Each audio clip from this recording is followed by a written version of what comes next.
আসসালামু আলাইকুম রহমতুল্লাহি ওবারাকাতু। আশা করি সবাই ভালো আছেন।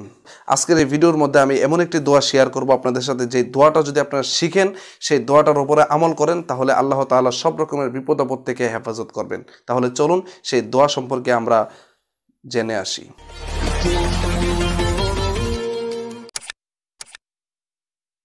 আবু দাউদ শরীফের 5088 নম্বর হাদিস এবং তিরমিজি শরীফের 3388 নম্বর হাদিস, সেখানের মধ্যে হজরতে উসমান ইবনে আফফান রাদিয়াল্লাহু আনহু তিনি বর্ণনা করেন যে নবী করিম সাল্লাল্লাহু আলাইহি ওয়াসাল্লামকে আমি বলতে শুনেছি যে নবী করিম সাল্লাল্লাহু আলাইহি ওয়াসাল্লাম বলেছেন যে যেই ব্যক্তি এই দোয়াকে, আমি দোয়াটা পরে বলছি, যেই ব্যক্তি এই দোয়াটিকে সকালে 3 বার এবং সন্ধ্যায় 3 বার পাঠ করবে, আল্লাহ তাআলা তাকে সব রকমের বিপদ আপদ থেকে হেফাজত করবেন। অর্থাৎ এই দোয়াটিকে যখন সকালবেলা আপনি 3 বার পাঠ করবেন, তখন সন্ধ্যা পর্যন্ত সব রকমের বিপদ আপদ থেকে আপনাকে আল্লাহ তাআলা হেফাজত করবেন। আবার যখন সন্ধ্যার সময় এই দোয়াটিকে 3 বার পাঠ করবেন, তখন আল্লাহ তাআলা আপনাকে সন্ধ্যা থেকে সকাল পর্যন্ত সব রকমের বিপদ আপদ থেকে হেফাজত করবেন। তাহলে চিন্তা করে দেখুন এই দোয়াটির কত বড় ফজিলত। আর আমরা হয়তো অনেক সময় চিন্তা করি যে, বা অনেক হুজুরের কাছে বা অনেক দরবেশের কাছে গিয়ে বলি, বা অনেক কবিরাজের কাছে যে আমাকে বিপদ থেকে বাঁচার তাবিজ দেন, এরকম করেন এরকম। আসলে এগুলো কোনো কিছু হবে না। আল্লাহর রাসূল হাদিসের মধ্যে স্বয়ং বলে গিয়েছেন, এবং আল্লাহর রাসূল যা বলেছেন সবকিছু সত্য কথা বলেছেন। আমরা যদি এই হাদিসটির উপর আমল করি, অর্থাৎ এই দোয়াটি আমরা পাঠ করি, এই দোয়াটির উপর আমল করি, তাহলে অবশ্যই আল্লাহ তাআলা আমাদেরকে এই সমস্ত বিপদ আপদ থেকে, বিশেষ করে হঠাৎ করে যে সমস্ত বিপদ আপদ আসে আমরা বুঝতেও পারি না, আমরা সবসময় নিজেকে সচেতন অবস্থায় রাখতে হবে।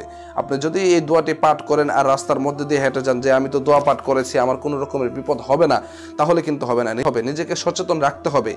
তারপরে যে সমস্ত বিপদ হঠাৎ করে আসে, আমাদের জীবনকে তছনছ করে দেয়, এই সমস্ত বিপদ থেকে আল্লাহ তাআলা আমাদেরকে হেফাজত করবেন। তাহলে চলুন এই দোয়াটা আমরা শিখে নেই। দোয়াটা আমি বলছি, বিসমিল্লাহিল্লাযী লা ইয়াদুররু মা ইসমিহি শাইউন ফিল আরদি ওয়ালা ফিস সামাই ওয়া হুয়াস সামিউল আলিম। বিসমিল্লাহিল্লাযী লা ইয়াদুররু মা ইসমিহি শাইউন ফিল আরদি ওয়ালা ফিস সামাই ওয়া হুয়াস সামিউল আলিম। আমি স্ক্রিনের মধ্যে আপনাদের সুবিধার্থে সেই দোয়াটা দিয়ে যাচ্ছি। আপনারা দেখেন, স্ক্রিন থেকে আপনারা সেই দোয়াটা স্টপ করে বা লিখে নেন, অথবা ভালো করে দেখে নেন। দোয়াটি হলো বিসমিল্লাহিল্লাযী লা ইয়াদুররু মা ইসমিহি শাইউন ফিল আরদি ওয়ালা ফিস সামাই ওয়া হুয়াস সামিউল আলিম। আমি আবারও বলছি, বিসমিল্লাহিল্লাযী লা ইয়াদুররু মা ইসমিহি শাইউন ফিল আরদি ওয়ালা ফিস সামাই ওয়া হুয়াস সামিউল আলিম। আশা করি আপনারা দোয়াটা ভালো করে বুঝতে পেরেছেন।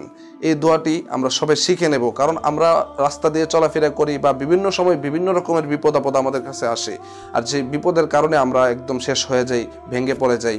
তাই আমরা এই দোয়াটি পাঠ করব, আল্লাহ তাআলা যেন আমাদেরকে সব রকমের বিপদ আপদ থেকে হেফাজত করেন।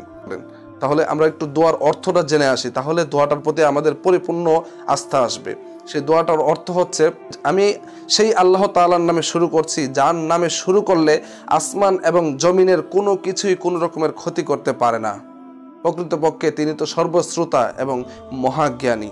চিন্তা করে দেখেন, এই দোয়ার মধ্যে কিন্তু আল্লাহ তাআলার কত বড় বরত্ব প্রকাশ করা হচ্ছে।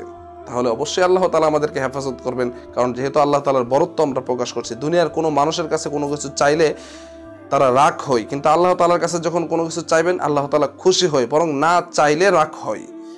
আমরা যখন আল্লাহর কাছে চাইবো, আশ্রয় পানা চাইবো, তখন আল্লাহ তাআলা আমাদেরকে অবশ্যই আশ্রয় দিবেন, কারণ আল্লাহ তাআলা তো সবচাইতে বড় আশ্রয়দাতা।